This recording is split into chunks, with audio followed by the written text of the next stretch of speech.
मित्रांनो, व्हिडिओ पहा, पाहिल्यानंतर त्याचे फनी कमेंट्स वाचू.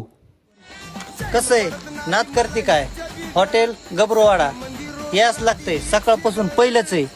ह्याच्या आईचा दाना हे खास वैताग वाढवून आलेले आहेत. ह्यांना विचारू आपण क्वालिटी आणि क्वांटिटी कशी भया, क्वालिटी आणि क्वांटिटी कशी वाटली तुम्हाला? भया कसं आहे हे एकच नंबर आहे. क्वालिटी आणि क्वांटिटी कशी वाटली तुम्हाला? दलिंदर आहे पण क्वालिटी एकच नंबर आहे. भया तुम्हाला कशी वाटली क्वालिटी? क्वालिटी नंबर 1 आहे. मालकाच्या यायचं दान भया तुम्ही कुठं गेलते? हा काय करतो एकदा खाल्लं 4 दागलं मालक कुठे त्याच्या यायचं दान हे कशी वाटली क्वालिटी? क्वालिटी एकच नंबर. चव कशी या? एकच नंबर आहे. कशी या? एकच नंबर. यावाच लागतंय हॉटेल गबरोवाडा. आता याचे फनी कमेंट्स वाचू.